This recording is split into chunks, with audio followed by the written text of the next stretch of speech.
Friends नमस्कार, मैं हूं आपका अपना दोस्त आपका साथी उज्जवल गुप्ता। तो फ्रेंड्स आप सभी लोगों का हमारे इस यूट्यूब चैनल आरके हैप क्लासेस में स्वागत है। आज मैं कार्बन एंड इट्स कंपाउंड का पार्ट 3 आप लोगों को बताने जा रहा हूं। तो आप लोग हमारे वीडियो के साथ अंत तक जुड़े रहिएगा और मैं प्रयास करूंगा एक आध दो वीडियो में आपको आपका ये पूरा chapter carbon and its compound का बता सकूं। तो आप लोग हमारे साथ video carbon and its compound आप लोग देखिए। कल के वीडियो में मैंने आपको बताया था हाइड्रोकार्बन्स के नॉमेनक्लेचर के विषय में। आज मैं आपको कुछ और यौगिकों के नॉमेनक्लेचर के विषय में बताऊंगा कि किस प्रकार से उनका नामकरण किया जाता है। देखिए, जैसे कुछ प्रकार्यात्मक समूह, जिसे हिंदी में कहते हैं प्रकार्यात्मक समूह, प्रकार्यात्मक समूह जिसको अंग्रेजी में कहते हैं फंक्शनल ग्रुप, फंक्शनल ग्रुप। देखिए, जैसे मान लीजिए एल्कोहल,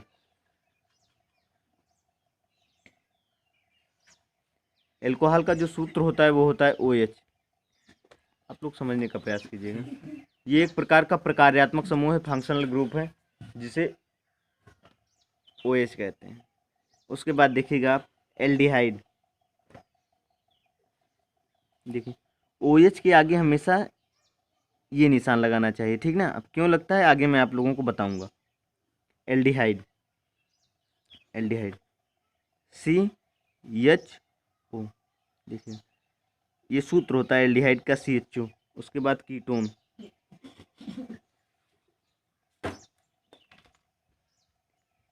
कीटोन का सूत्र होता है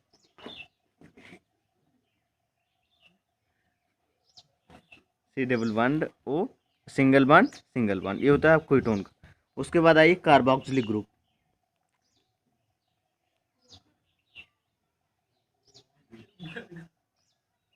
कार्बोक्सिलिक समूह का जो सूत्र होता है वो होता है C+O। देखिएगा, सिंगल बॉन्ड O ऐसे कर देते हैं H, ठीक है। देखिए COOH जिसे कहते हैं कार्बोक्सिलिक ग्रुप। अब यहाँ पर आप लोगों को ये देखना है कि जिस भी प्रकार्यात्मक समूह में, जिस भी फंक्शनल ग्रुप में OH उपस्थित होगा, या फिर एल्डिहाइड उपस्थित होगा, या फिर कार्बोक्सिलिक ग्रुप उपस्थित होगा, उसमें सफिक्स का क्या प्रयोग करेंगे। सफिक्स,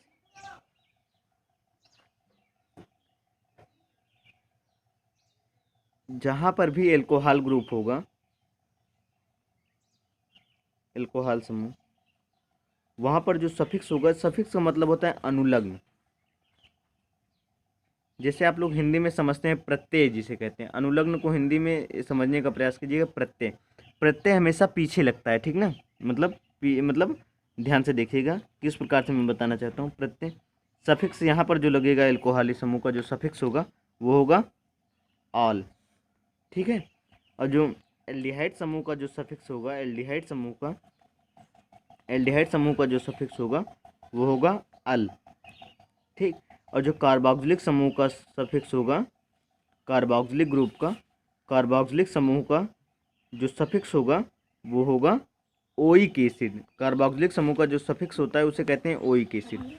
उसके बाद आप देखें कीटोन, कीटोन, कीटोन का जो कीटोन समूह का, देखिए कीटोन एक वो होता है जिसे कहते हैं आप, एक यौगिक होता है जिसमें कार्बोनिल समूह उपस्थित होता है, कार्बोनिल समूह, ठीक ना। कीटोन कार्बोनिल समूह युक्त आप कह सकते हैं, कार्बोनिल समूह युक्त। यहाँ पर ओन लगता है, सफिक्स के रूप में क्या लगता है, ओन लगता है। सफिक्स को हिंदी में देखिएगा आप लोग, मैं बेसिक मतलब सारी चीज़ें आप लोगों को इस प्रकार से समझा रहा हूँ कि आगे चल के यूपी बोर्ड, CBSE बोर्ड या फिर किसी भी बोर्ड से तैयारी कर रहा कोई भी स्टूडेंट मेरी इस वीडियो को देखे तो एक प्रकार से उसको सरलता से चीज़ें समझ में आ जाए, ईजिली सारी चीज़ें उसको समझ में आ जाएं। सफिक्स को हिंदी में कहते हैं अनुलग्न, यानी प्रत्यय, प्रत्यय मतलब जो पीछे लगता है, ठीक ना, पीछे की ओर। और प्रीफिक्स को कहते हैं, प्रीफिक्स मतलब होता है पूर्व लग्न, जिसे हिंदी में कहते हैं उपसर्ग, उपसर्ग हमेशा आगे लगता है, ठीक है ना। आप लोग इस प्रकार से समझिएगा। अब देखिए, जहाँ जहाँ पर एल्कोहली समूह होगा वहाँ पर अनुलग्न ओएल होगा, ठीक ना। अनुलग्न किस प्रकार से लगाते हैं, देखिए इसका जो सूत्र होता है कार्बनिक यौगिकों की, कार्बनिक यौगिकों के नामकरण का जो सूत्र होता है, नामकरण जिसको अंग्रेजी में कहते हैं नाम, नॉमेनक्लेचर का जो सूत्र होता है वो इस प्रकार से होता है। हम लिखते हैं एल्केन, एल्केन के अंत में माइनस ई कर देते हैं, जो अंतिम ई होता है इसको हटा देते हैं। उसके बाद जो भी समूह उपस्थित हो, अगर मान लीजिए कोई एल्कोहली समूह है तो वहाँ पर ओ एल लगाएंगे। मान लीजिए कोई एल्कोहल के लिए, किसी एल्कोहल के लिए सूत्र हो गया ये, एल्कोहल के लिए, ठीक है। देखिएगा, एल्कोहल के लिए किसी भी एल्कोहल का जो सूत्र होता है नामकरण का, एल्कोहल का जो नॉमेनक्लेचर का सूत्र होता है वो होता है एल्केन पहले लिखेंगे, जितने भी कार्बन की चेन रहेगी उसे पहले लिख लेंगे, उसके बाद माइनस सी कर देंगे, प्लस आल कर देंगे। जैसे मान लीजिए CH3 CH2OH। अब देखिएगा CH3 CH2OH, यहाँ पर देखिएगा,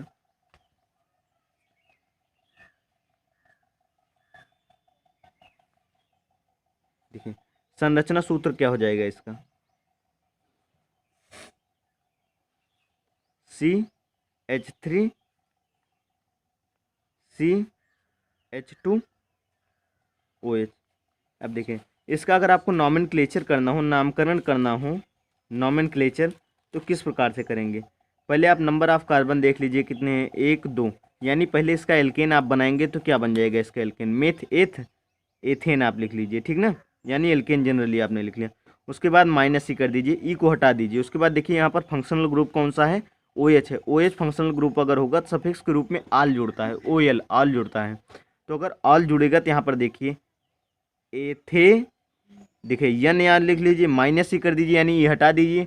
ई हटाएंगे अगर तो आप अंत में ओ एल जोड़ देंगे। ओ एल जब आप जोड़ेंगे तो आपका हो जाएगा एथेनॉल, ठीक। ये नॉमेनक्लेचर की वजह, जैसे दूसरा आप देख लीजिए CH3OH। यहाँ पर देखिए ये समजातीय श्रेणी वाला मैं आपको बता रहा हूँ। समजातीय श्रेणी उसे कहते हैं जब किसी भी यौगिक ना, जब किसी भी कार्बनिक श्रृंखला, कार्बन जो यौगिक होते हैं उनकी श्रृंखला का हर हाइड्रोजन ना, हर एक कार्बनिक यौगिक जो होता है, चाहे आप मेथेन देखिए, चाहे एथेन, चाहे प्रोपेन, जब उसका अंतिम हाइड्रोजन किसी OH द्वारा सब्सटीट्यूट होता है तब इस प्रकार की जो एक श्रृंखला होती है कार्बन्स की, उनको कहते हैं समजातीय श्रेणी, ठीक ना। देखिए लेकिन यहाँ पर मैं समझाती मैं इसका बता रहा हूँ, जैसे एथेन के बाद मान लीजिए मेथेन आप देख लीजिए, इसका जो वो होगा CH3। अब यहाँ पर भी जो अंतिम हाइड्रोजन है वो OH द्वारा सब्सटीट्यूट हो जा रहा है, तो यहाँ पर नंबर ऑफ कार्बन कितने हैं, 1 है। तो एक कार्बन के लिए एल्केन इसका क्या हो जाएगा, पहले सूत्र लिखिए, एल्केन माइनस ई प्लस जो भी सफिक्स होगा, फंक्शनल ग्रुप का सफिक्स लिखते हैं ऑल। अब एल्केन में क्या हो जाएगा, ये मेथेन, मेथेन। अब देखिए माइनस सी है तो माइनस सी के साथ प्लस ओ एल जोड़ेंगे तो आपका हो जाएगा मेथानॉल, मेथेनॉल, ठीक ना। अब मान लीजिए इसी के स्थान पर कोई कार्ब एल्डिहाइड ग्रुप हो, जैसे देखिए CH3 CH3CHO। यहाँ देखिए इसका जो अंतिम हाइड्रोजन, यहाँ पर आपको केवल एक चीज़ समझनी है कि प्रत्येक हाइड्रोकार्बन का जो अंतिम हाइड्रोजन है वो भी क्या हो रहा है, वो भी प्रत्येक हाइड्रोकार्बन का जो अंतिम हाइड्रोजन है वही सब्सटीट्यूट हो रहा है किसी ना किसी फंक्शनल ग्रुप के द्वारा। तो अब यहाँ पर देखिए CH4 रहा होगा पहले, अब इसका एक अंतिम हाइड्रोजन CH2 द्वारा क्या हो गया, सब्सटीट्यूट हो गया। तो अब यहाँ पर क्या हो गया, ध्यान से देखिए, इसको नॉर्मली तो ऐसे कहते हैं एसिटाल्डिहाइड, क्या कहते हैं, एसिटाल्डिहाइड। लेकिन इसका जब आप कहेंगे वो क्या कहते हैं, जब आप इसका रखेंगे, मतलब जब आप इसका IUPAC नेम रखना प्रयास करेंगे, IUPAC रखने का नेम रखने का प्रयास करेंगे तो किस प्रकार से रखेंगे वो मैं आपको बता रहा हूँ। आप देखिए जिस IUPAC को वैसे आप लोग नोट कर लीजिए, IUPAC को जो फुल फॉर्म होता है वो होता है international union of pure and applied chemistry. IUPAC का जो फुल फॉर्म होता है वो होता है इंटरनेशनल यूनियन, ध्यान से देखिए, इंटरनेशनल, बीच बीच में ऐसी चीज़ें मैं आपको बताऊंगा जो आप लोगों के लिए ज़्यादा यूजफुल भी होंगी, और international union of pure and applied chemistry, applied chemistry.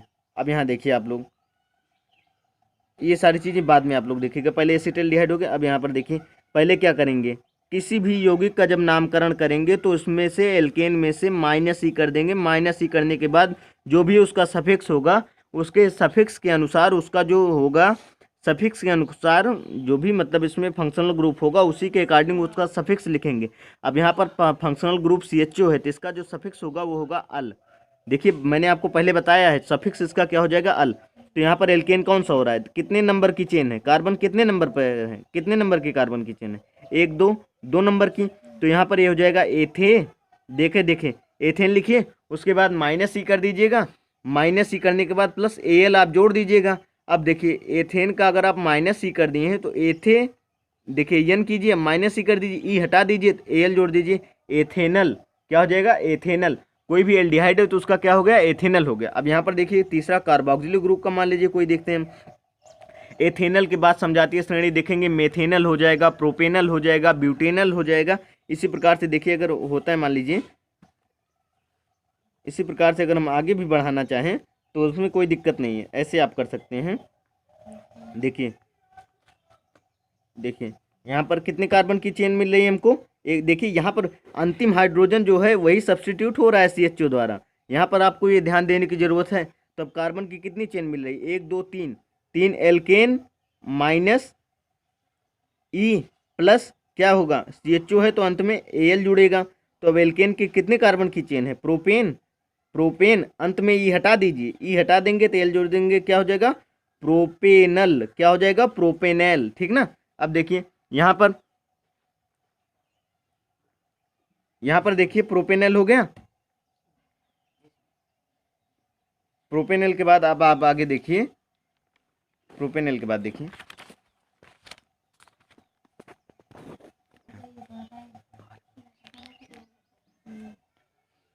उसके बाद प्रोपेनल के बाद आप देखिए यहाँ पर मान लीजिए कोई कार्बोक्सिलिक समूह अगर अंत में उपस्थित हो, कार्बोक्सिलिक समूह द्वारा अगर हाइड्रोकार्बन का एक भी परमाणु, हाइड्रोजन परमाणु सब्स्टिट्यूट हुआ तो कार्बोक्सिलिक समूह के लिए, कार्बोक्सिलिक समूह को होता है। देखिए यहाँ पर जो आपको दिखा रहे हैं हम, जहाँ पर भी ये लिख देते हैं, ये मतलब इसकी एक ऐसी संयोजकता है जो अभी असंतुष्ट है। इसकी संयोजकता को संतुष्ट करने के लिए ये हाइड्रोजन परमाणु को सब्स्टिट्यूट करता है, याद रखिएगा आप लोग, ठीक ना। इसकी संयोजकता जो है जब संतुष्ट होगी तभी जब ये किसी हाइड्रोकार्बन से जुड़ेगा उसके हाइड्रोजन को सब्स्टिट्यूट करेगा। अब यहाँ पर देखिए मान लीजिए CH3 COOH।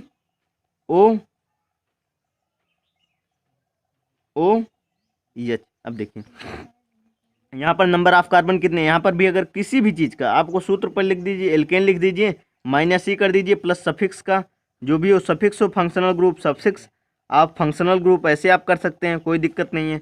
एल्केन का कौन सा एल्केन बन रहा है, मेथेथ, ठीक ना, एथेन, ध्यान से देखिएगा। एथेन के बाद -ई कीजिए, -ई के बाद सफिक्स इसका क्या है, ओइक एसिड है, इसका सफिक्स क्या होता है, ओइक एसिड होता है। तब देखिए यहाँ पर हमने क्या कर दिया, एथेनो, देखिए -ई कर दिया, अब ओइक जोड़ रहे हैं, एथानोइक एसिड। ये इस प्रकार से हो जाएगा इसका नॉमेनक्लेचर, ठीक है। ऐसे फंक्शनल ग्रुप आज मैंने आपको, मान लीजिए उसी हिसाब से आपको आगे बढ़ाना हो, CH3, उसके बाद देखिए CH2। अब यहाँ पर देखिए अंतिम हाइड्रोजन जो है वही फंक्शनल ग्रुप द्वारा सब्स्टिट्यूट होता है, बीच में आप कहीं पर सब्स्टिट्यूशन ऐसे नहीं करेंगे। यहाँ पर देखिए C डबल बॉन्डो, सिंगल बॉन्डो, H, ठीक है ना, समझने का प्रयास कीजिएगा। अब यहाँ पर देखिए क्या हो जाएगा, मेथ एथ प्रोप, 3 नंबर तक कार्बन चेन है, 3 नंबर की कार्बन चेन है। तो पहले एल्केन लिखेंगे, एल्केन के -ई को करेंगे, -ई के बाद जो सफिक्स होगा, suffix of functional group, suffix of functional group, alkene आपका हो जाएगा प्रोपेन,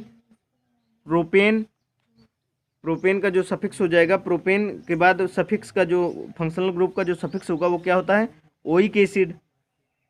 देखिए तो अब यहाँ पर क्या हो जाएगा, प्रोपेनोइक एसिड, प्रोपेन, अब ओइक, देखिए क्या हो जाएगा, प्रोपानोइक एसिड। देखिए इसी प्रकार से कीटोन का आप लोग देख लीजिए, मान लीजिए कीटोनिक समूह कहीं पर उपस्थित हो, कीटोनिक समूह जैसे आप लोग देखिएगा CH3, ठीक ना, CH3। अब देखिए COCH3। अब यहाँ पर आप लोग देखिएगा, यहाँ पर CO3, चाहे इसे आप मतलब इस प्रकार से भी लिख सकते हैं HCH3, HCHH, C double bond O, single bond C, H H H आप इस तरीके से भी लिख सकते हैं। तो यहाँ पर नंबर ऑफ कार्बन कितने हैं, 1 2 3। अब देखिए एल्केन का आपका क्या हो जाएगा, एल्केन माइनस ई, माइनस कर दीजिए ई, प्लस सफिक्स क्या हो जाएगा, ONE, ओन हो जाएगा। अब देखिए एल्केन कितना मिल रहा है आपका, प्रोपेन मिल रहा है। क्या मिल रहा है, प्रोपेन। प्रोपेन में माइनस सी कीजिए, प्लस ओन जोड़ दीजिए। अब क्या हो जाएगा आपका, प्रोपेनोन, प्रोपेनोन, ठीक ना। तो फ्रेंड्स, मैं हाथ जोड़कर आप लोगों से निवेदन करना चाहूँगा कि आप लोग इस वीडियो को अधिक से अधिक तक ऐसे बच्चों के पास शेयर करने का प्रयास कीजिए जिसके पास वास्तव में इस लॉकडाउन के बाद जिनके घर की आर्थिक स्थिति इतनी मजबूर हो चुकी है, इतनी कमज़ोर हो चुकी है कि वो लोग कहीं पर भी कोचिंग क्लासेस या फिर अन्य चीज़ें लेने के लिए अपने आप को असमर्थ महसूस कर रहे हैं। आप लोग प्रयास कीजिए, उन सभी बच्चों तक हमारे इस वीडियो को पहुंचाइए, ताकि मैं आशा करता हूं कि उन लोगों का भी जो भविष्य हो वो एक प्रकार से, जैसे कि मेरा नाम उज्ज्वल है तो मैं प्रयास करूंगा कि उन लोगों के भी भविष्य में जितना अधिक से अधिक उज्जवल उन लोगों का भविष्य बना सकूं। ये मेरी भी एक हिसाब से समझिएगा, मतलब मेरे भी ज्ञान का कुछ न कुछ विस्तार हो जाएगा और आप लोगों की कृपा अगर बनी रहेगी तो उन लोगों का भी कल्याण हो जाएगा जो लोग वास्तव में इस समय कहीं पर कोचिंग क्लासेस या फिर अन्य चीज़ें नहीं ले पा रहे हैं। तो आप लोग प्रयास कीजिएगा, थोड़ा आप लोगों को लगेगा, लेकिन आप लोग प्रयास करके हमारे वीडियो को अधिक से अधिक ऐसे बच्चों तक भी शेयर कीजिए जो बच्चे वास्तव में, अगर आपके पास मोबाइल है तो आप उन लोगों को मोबाइल भी दे सकते हैं उन बच्चों को पढ़ने के लिए। अगर आप लोग वास्तव में चाहते हैं कि वो भी बच्चे पढ़ सकें आगे, तो आप लोग उन तक हमारे वीडियो को ये पहुंचाने का प्रयास कीजिए। आपका बहुत